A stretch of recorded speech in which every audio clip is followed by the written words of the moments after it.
say I lost my mind, I will keep on holding my head high, even if the sky is falling down.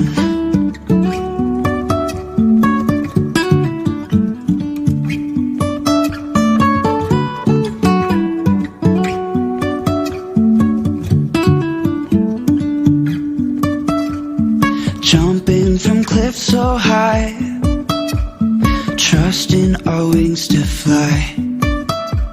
Sometimes we're crashing down, but we get up and start from the ground. And I really wanna know, if I'll ever figure out where the road goes. Even if I'm falling down, I will keep on searching for my highs. You can say I lost my mind, I will keep on holding my head high, even if the sky is falling down. Even if the sky is falling down, yeah. The sky is falling down.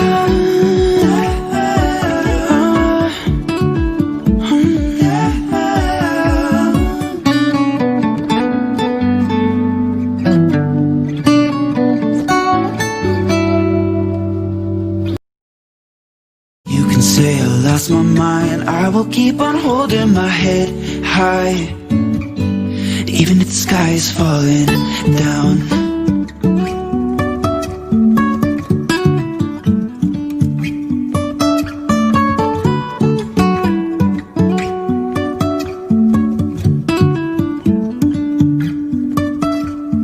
Jumping from cliffs so high, trusting our wings to fly. Sometimes we're crashing down, but we get up and start from the ground. And I really wanna know, if I'll ever figure out where the road goes. Even if I'm falling down, I will keep on searching for my highs. You can say I lost my mind, I will keep on holding my head high, even if the sky is falling down. Even if the sky is falling down, yeah. The sky is falling down.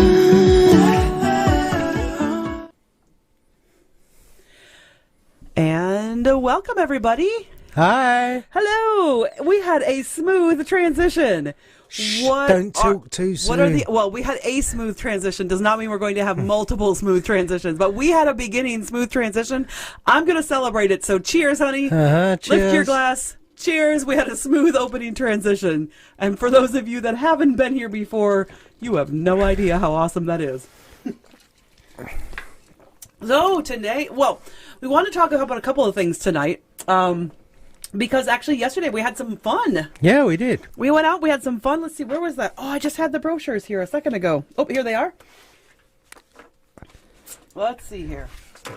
We ended up, so we did another one of our adventures where we go out and we just like ride around for fun and try and find some things and get inspired. We know what we want to write content-wise, but to make it interesting for you guys, we want to like have something interesting. We want to have great pictures to go with it or videos. And so sometimes we just take an adventure and we go out and we get our creative juices going and usually come up with crazy stuff, but that's okay. And so we went somewhere that neither of us have been before. That's correct. That is absolutely correct. And we didn't plan on going there. We just ended up there. We ended up at Lapham Peak, which is in Kettle Moraine State Park. Yeah, and so we ended up there. So we thought, it'd be perfect because we've been talking about getting an annual pass for the state parks. Yes, and so we pulled in there and we got our and we were there early enough that they were still open. That the kiosk was still open. Now, of course, you can always order your annual pass online, and I believe, oh my goodness, I should probably promote that because it's awesome. It's 20. Look, guys, it's $28. Yeah. You can go to any state park in all of Wisconsin. It gets you entrance into every single state park for the entire year. And I was looking on here, and I can't even see it. I was thinking maybe we could put up the link, where they can get their passes, even if they're not at the park. So, because you can order them online, and I think you just print it out, and then you get a sticker eventually, like when you go. You don't have to go and just camp. That's the thing. That's what's so cool about this. And we ended up at Lapham Peak. I'm actually going to put this over to my camera. See if you guys can see that. That's where we ended up, was at Lapham Peak. And for those of you that may follow our stories, we were talking about this a bit yesterday, and it was Increase H. Lapham. Oh, I keep having a hard problem with his name. Increase Lapham. And the funnest thing was it was named after him. Yeah. Yes, and it was really cool. And if you watched our little video on our stories from yesterday, it's actually still up. But it says that he was an eminent scientist and a useful citizen. I love that. We looked at that plaque and we went, that is so cool. I mean, come on. Right now in our nation's history, how cool would it be if we could all say that every single one of us was just, frankly, you don't need to be the eminent scientist part. Let's just say we're all useful citizens.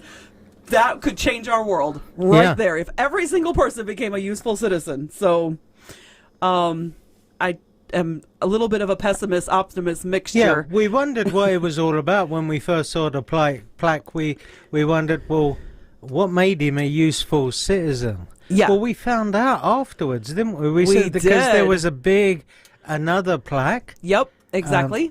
Do you have a picture for that? I did not put that picture up. I thought we'd just talk about it because it's only the beginning. Because really our story tonight is about Sara and Jonathan and their military move. But this was so interesting, we thought we would start the show with it. Yeah, so it used to be called Government Hill, and then they changed its name to Lapham Peak.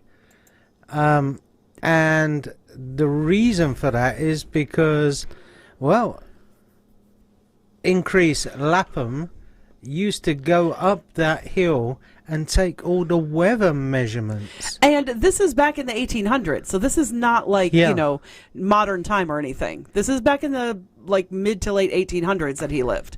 And what was really cool was that he used to go up there, he'd get all the the geographical readings off of everything, the data, and it was the only other one I think other than, what'd they say, the Grand Canyon, I think he communicated with? No, there was one at Pikes Peak. Oh, Pikes Peak, that's what it was. It wasn't the Grand Canyon, it was one at Pikes Peak that he would communicate with from up atop this thing. I'm not even sure how they communicated, maybe by telegraph wire? They might have had a telegraph going up there.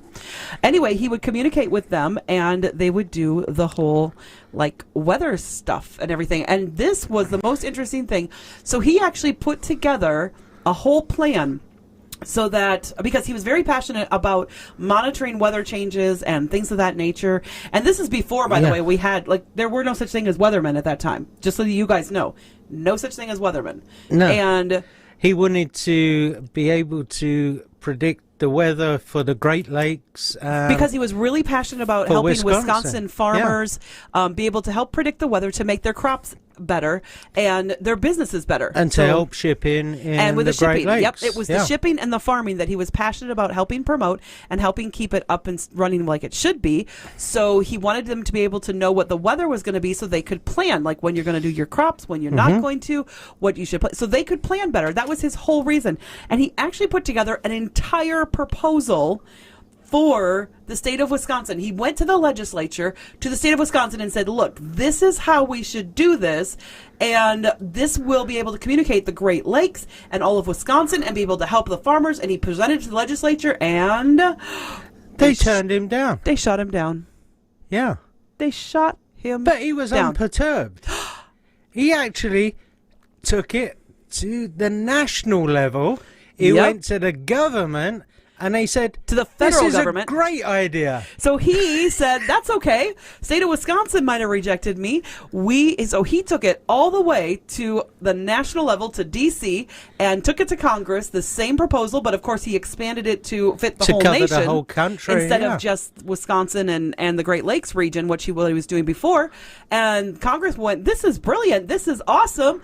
And that's why today, folks, we have the National Weather Service, because when Congress enacted that, that was what it was called. Yeah.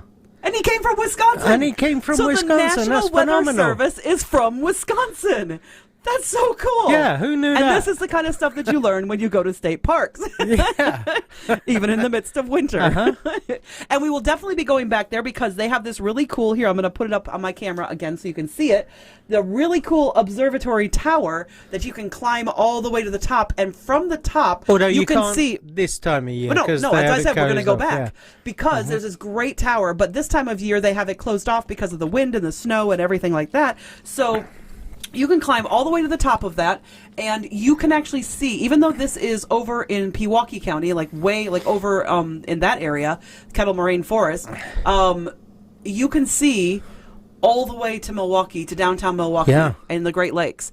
And you can see all of I-94 apparently, and like you can see this huge area from the top of that peak and on top of that observatory tower. Yeah. So we want to go back and we want to get on that observatory tower. But let's move on a little bit because tonight we are talking about Sara and Jonathan. And I realized as I got started tonight that I don't actually have a picture of Sara and Jonathan.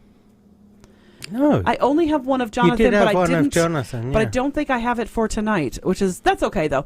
But just for the record, folks, we did talk to Sara and Jonathan this week. Well, Sara, Jonathan's not always available to talk via Messenger, given his duties and things that he does. But we did let Sara and Jonathan know that we were going to be featuring them this week, and she was like, "Okay, that's cool, no problem." So, so if you've tuned in, Sara, welcome. Yes, thank you very much. Or Jonathan. I don't think Jonathan is. Jonathan's because this was a military move. Yeah. So what we thought we would do is we'd do a little bit of an interview style because this was my listing, and as to be honest, as most of the listings on the team are. Actually, my responsibility. That is part of what I do as a team leader is handle all the listings. So we thought we'd do this kind of like an interview style where Russ could ask me some questions, and he came up with all these questions on his own. Like, there was no input from me whatsoever.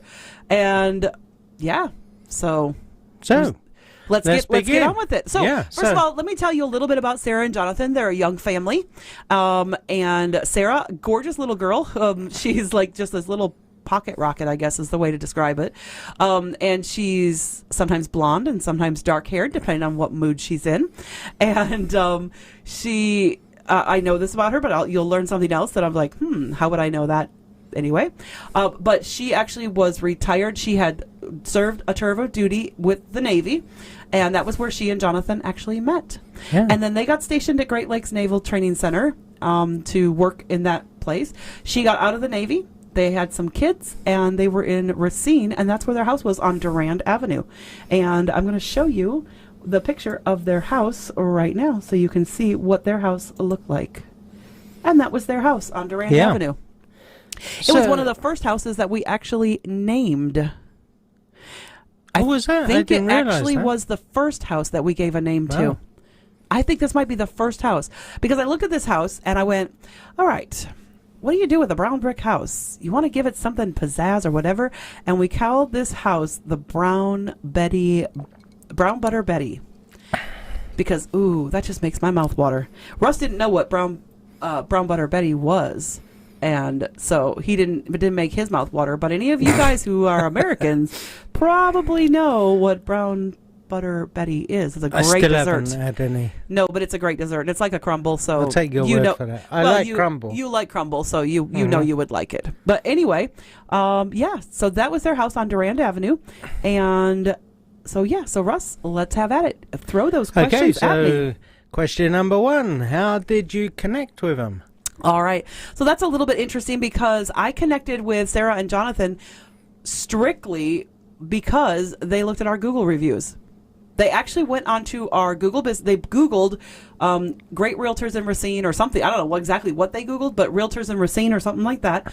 And they went on, they saw our website. And we popped up. And we popped up, and they read our reviews, and they went, okay, that's the kind of, and here's the reality. The reality is, and you'll see this in their review, if I can get it to show. I was trying to get that to show, and I can't get it to show. I may just have to read it, or I may just have Russ read it out loud to you guys.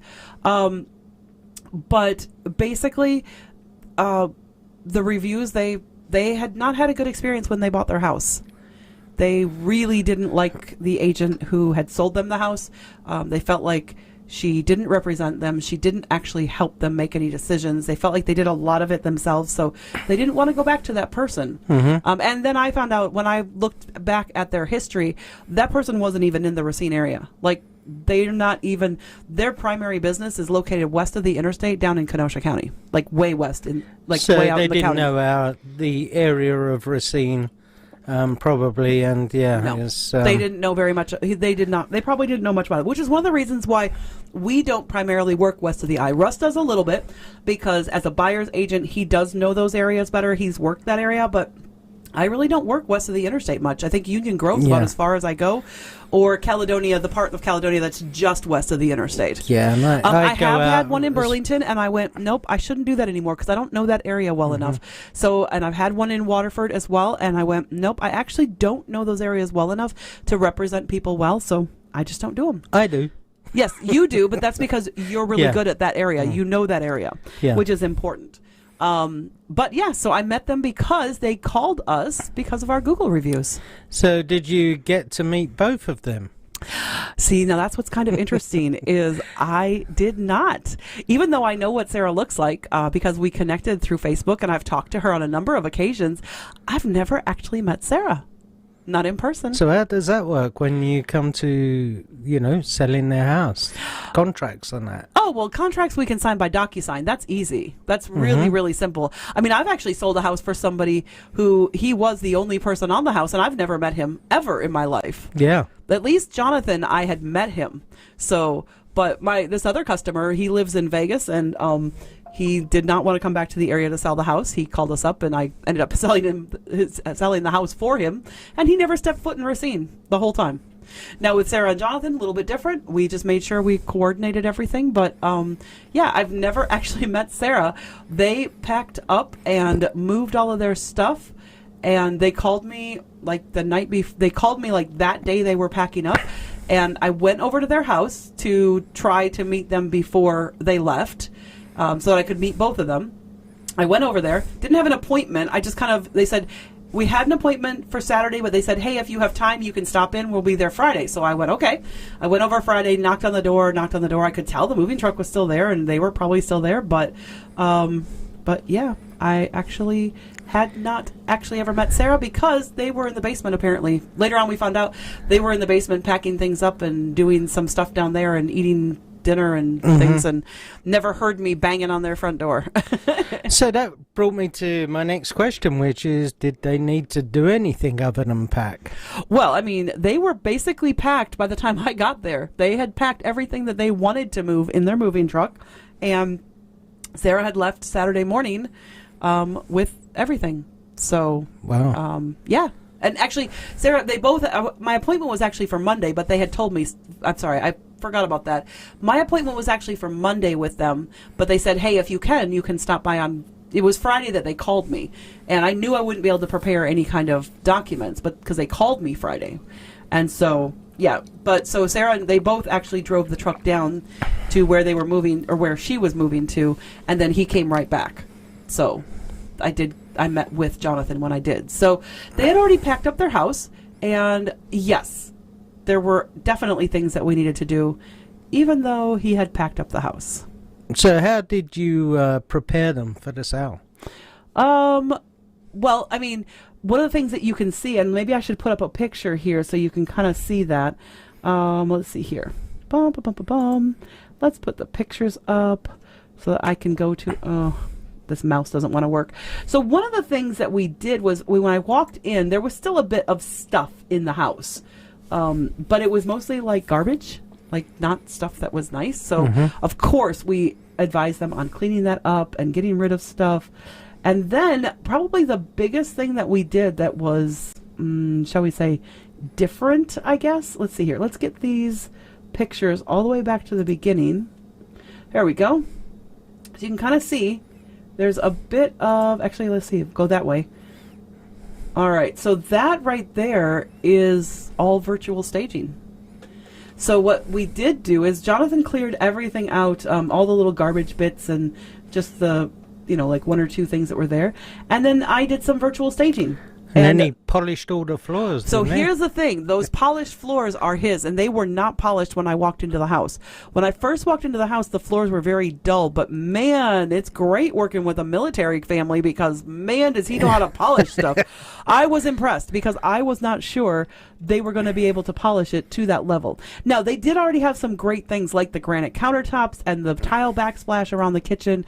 Those were some great features that were already there and definitely helped to sell the property. Stainless steel appliances, so it was there were some great things that were already there.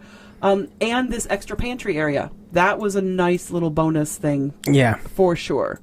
But you can see that some of these things, there was a tiny little half bath under the staircase, which is funny. And then we did some virtual staging upstairs in the bedrooms too, because there was no furniture. And as you can see, we try to match. So see, the color of this room was a little bit green. So we used virtual staging that had, this is all handpicked by me. This is not just randomly, and we don't send this out to somebody else to do. And this room was so pink, we really felt we needed to balance it with a bit of gray to kind of tone down the pink, because it was their daughter's room. It was beautiful. It was pink, but it was pink. And they had a great bathroom already, so that was pretty amazing. Really great Tyler on the tub. But, it's pretty standard house. Little jump deck. They did have a finished basement, which is not always typical at this age, and a great laundry room with loads of storage down there as well. So there was some really cool things about the house, but our virtual staging was definitely something. Some really good staging. It was a very big element of that, and it again was actually, we'd only started using virtual staging probably a few months before that. Not every house needs virtual. Some just need the soft staging, which they already have the furniture, and then we bring in our stuff to do with it. This one, but they with didn't this one, have any totally furniture. Vacant. Now, there's two reasons that we do the virtual staging, though.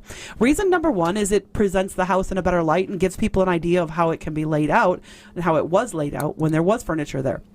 The second reason, though, is a security thing.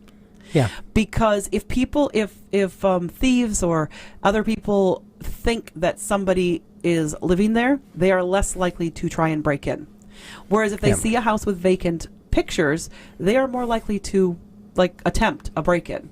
I know, Russ, you had an open house once where we think they actually were casing the joint, and because somebody came back and those people were acting really weird. Yeah. And then later that night, somebody broke into the property, and we got a call because it was our open house. It wasn't anything to do with us. Russ had locked everything up, but that was a vacant property, and it was showing as a vacant property, and it became a victim. So we try to make sure that our properties do not look vacant.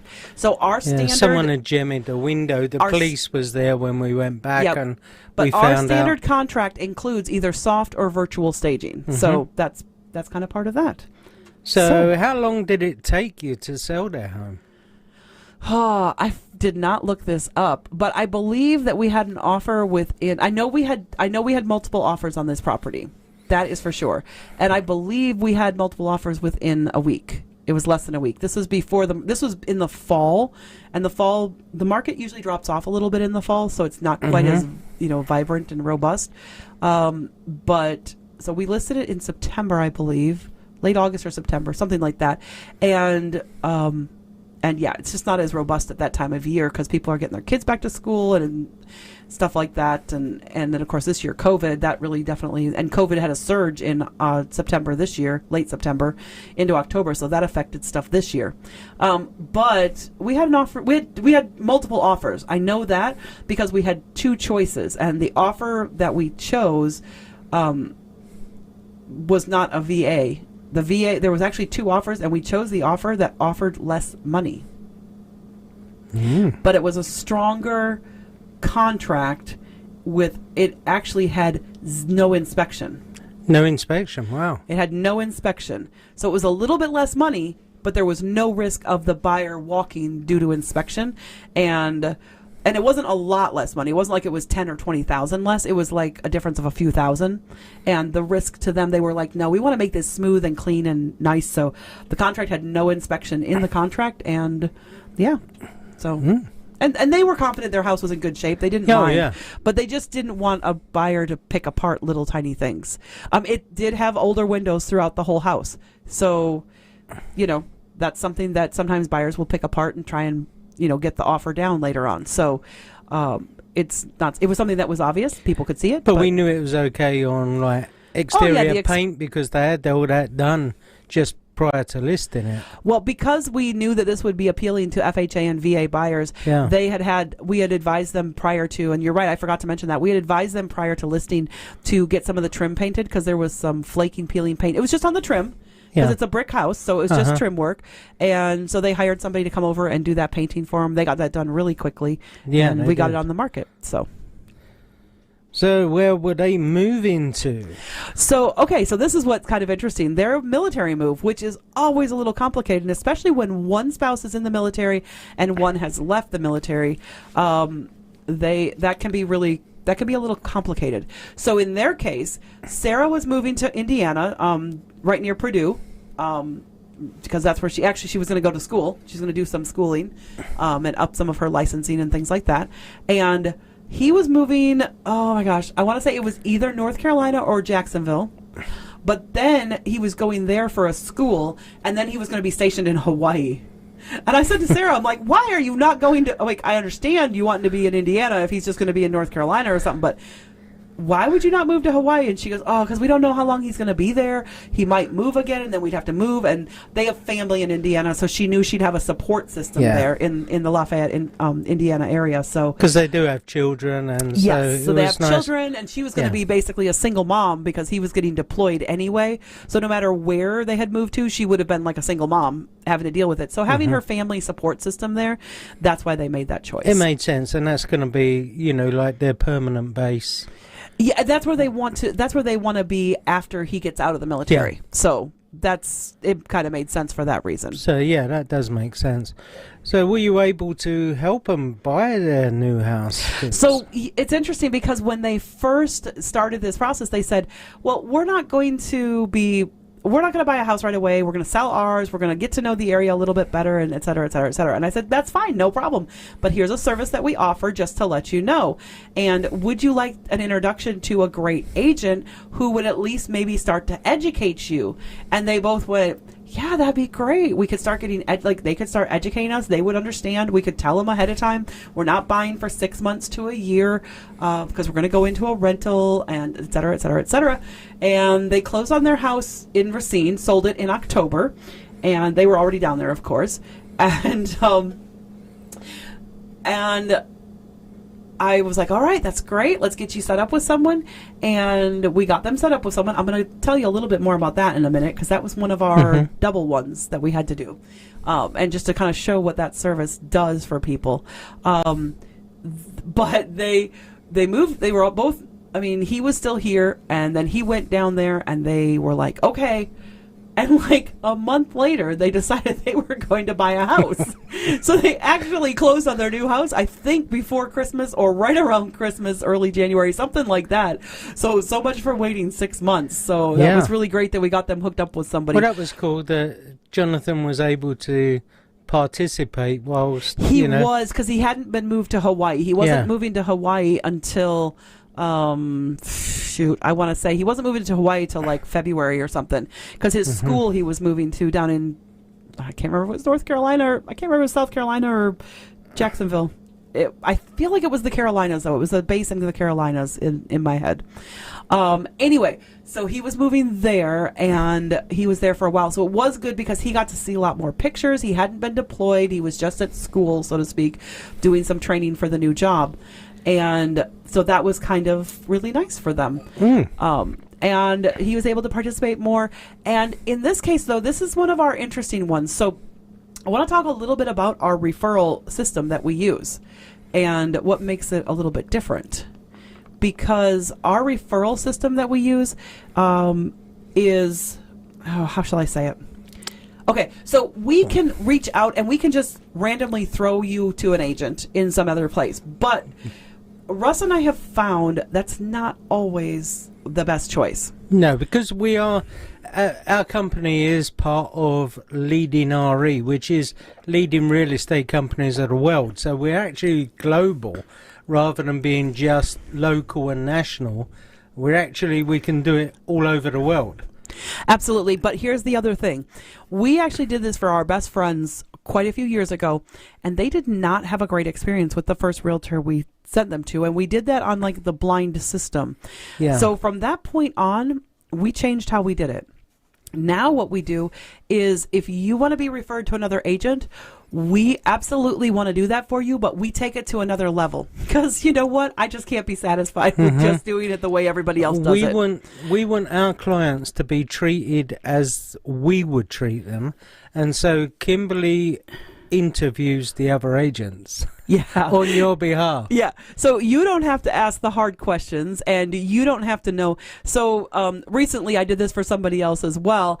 And I You've sussed done out. it for quite a few people. Oh, yeah. But I did it recently with someone and I got off the phone with the guy and I'm like, oh no, he is not going to work. And I called corporate and I'm like, I need someone new because this guy is not a good fit. He's kind of a blowhard. He's kind of arrogant. He's an egomaniac. And the situation was a really sensitive one. So we didn't want somebody that was like that kind. In Jonathan and Sarah's case, the person who gave me a call, the first person who gave me a call, was a newer agent. And I was a little puzzled because the way the system works, it's only supposed to be available to somebody who has 2 years of experience. And they have to be in real estate for 2 years. And that right there, I went, okay. Turns out it was her fiance or her husband. They were a team. And her fiance or husband was giving it to her because of them being a team. And I thought, no. That's not how it works. I didn't do that with Russ. When Russ started, he had to wait the 2 years to get his qualifications and get enough transactions under his belt to actually be really good at this job before we would take incoming referrals for him. That's what you have to be. That's what you have to do. It's the qualifications. And they lived an hour away from where Jonathan and Sarah were looking. Yeah, which is too far to really. And I said, well, how's the market there? Are you guys like is it a really hot market? Oh yeah, it's a really hot market. Houses are just flying off the shelf and blah, blah. And I went, wait a second. And in my mind, I went, wait a second. I don't want the agent I refer over to my great customers to be somebody who cannot.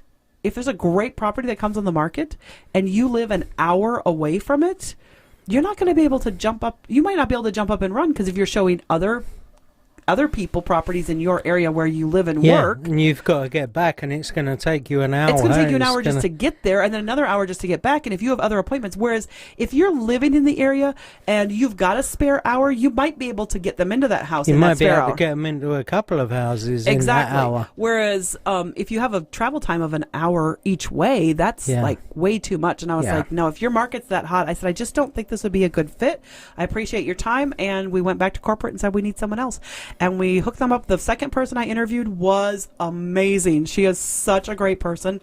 I've kept her details because if I send anybody else over to Lafayette, Indiana, I'm going to make sure she gets them because she did an amazing, she done a stellar job. She really was job good for them and really like educated them and helped them and walked them through and just was a top-notch agent. And that's what we want. We want someone who's a top-notch. And we didn't know she would be top-notch, but I could tell when I interviewed her that she knew what she was doing. Yeah. She answered the questions not just confidently and in an arrogant way. It was like she knew the answers to the questions. She was above average for an agent. Absolutely. So when I interviewed her, it worked out well. Yeah. So when I interviewed her, I kind of knew, she's going to be good. So did you get any feedback from Jonathan and Sarah? Were they happy with with what you did for them? Yeah, I'd say they were a little bit happy. Just a little. Let's see if I can pull it up here. I was trying to put it onto Word and be able to show it to you guys on here, but it wouldn't let me display it, unfortunately. So let's see here. I think I put it in there we go, in downloads. And I'm just going to read it. It says, the Adams Man team, of course, we're TAMT Homes now. It's just a name change, is the exact opposite of what my wife and I experienced when we bought our house. They met literally every expectation that my wife and I had and proceeded to blow them away. Since I was selling my home, my main point of contact was Kimberly because I do handle most of the listings.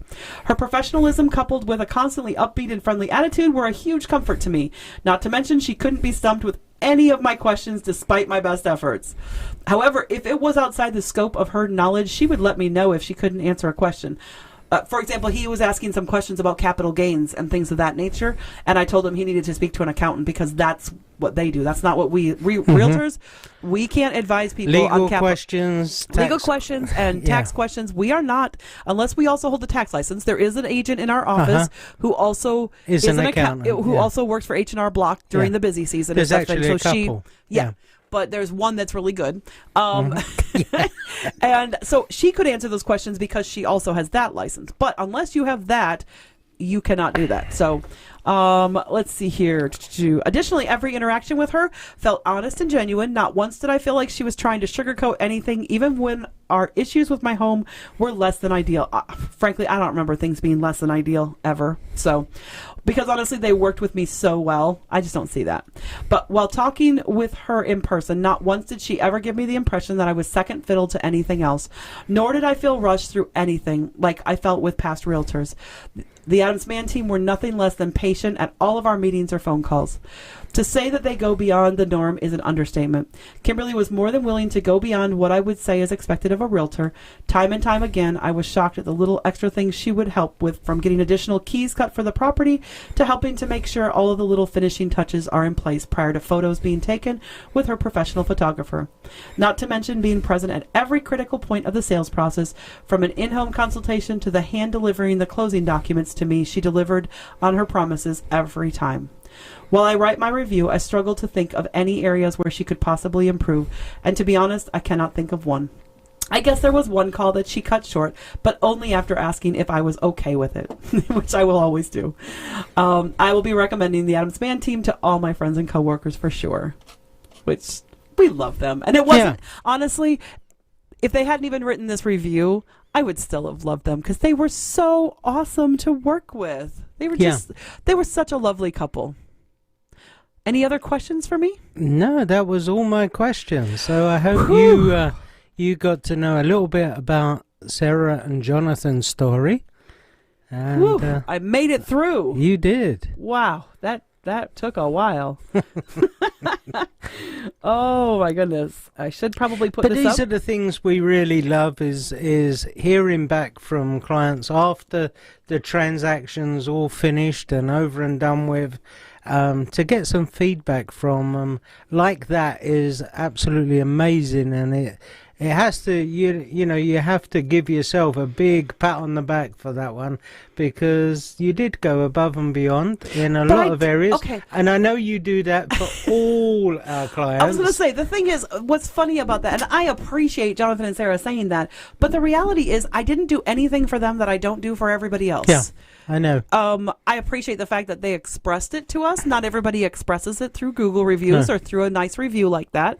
But it is what we do for everybody. It's not, I didn't do anything different than I would do for anybody else. Even today, even though we've mapped out our method a little bit better now, nothing's really changed. It's still exactly the same as it's been pretty much for about the last 3 to 5 years. We just try to use new tools, and we just do better with the tools that we're using. Yeah. We're just trying to improve all the time. Yeah. So if you guys have any questions or comments, go ahead and drop them in the chat below. We do get notified even afterwards if you do have a question, or if you are thinking about doing this. If you know somebody who's in the military, there are specialty things. If somebody's in the military, there are some special qualifications that have to happen when they move. And for them, in their case, it was about multiple moves, basically. I mean, Jonathan literally moved out of the house after just before closing into a friend's house. And then from there, he was transferred 2 weeks later because he didn't want to not say yes to the closing date on the contract. Yeah. So he actually moved in with a friend, lived with a friend for a couple of weeks, and then ended up moving to and down in Illinois, which is where I delivered his closing documents, and then ended up moving, went down to Indiana for like a long weekend or something after that, like kind of almost like a last hurrah till he had to go to training and then on. It's a little bit hard, and you are dealing with emotions that are, the emotions that you deal with are probably what makes a military move a lot different from other moves, because there's a lot of going back and forth and having to be that steady rock for people during that really stressful time. Mm-hmm. That, I think, is probably what the most important thing is. That was my goal. That was what I was trying to do in their case. So Anything you want to say, Russ? No, only if you want to hear more stories like this about, previous clients, let us know. Well, we're actually going to be doing some more. Every month we're going to highlight one story. Yeah. But next week, our topic for next week is attention to detail and why it is so important when you sell your house. So if you got anything out of this, do us a favor. If you're on YouTube, click like, subscribe, give us a thumbs up so that you see our content. If you are on Facebook, go ahead and give us that thumbs up, like, or comment, and let us know if we can help you. Yeah. We brought our thumbs up from the office. We just threw them up there. I don't know what we're going to do with them. But if we can help you in any way, just let us know, and we'll be happy to do that. But otherwise, I think we're good for tonight. And that was our story. That was the story of Sara and Jonathan, a military move. Thanks so much for joining us tonight, guys. And we will speak to you later. Bye.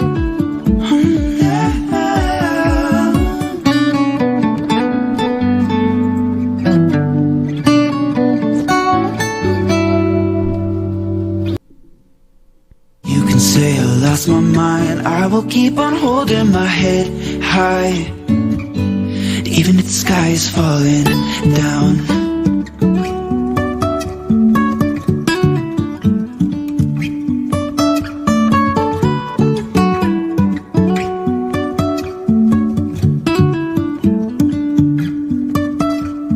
Jumping from cliffs so high, trusting our wings to fly.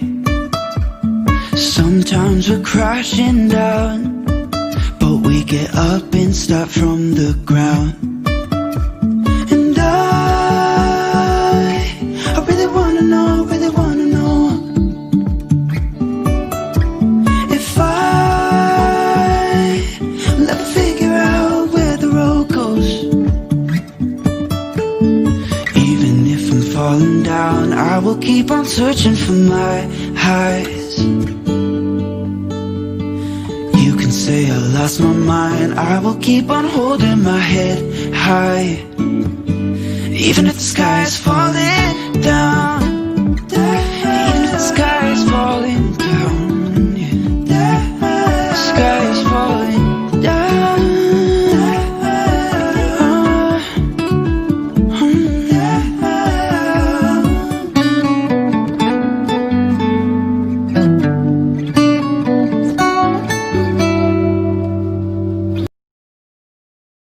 Say I lost my mind, I will keep on holding my head high, even if the sky is falling down.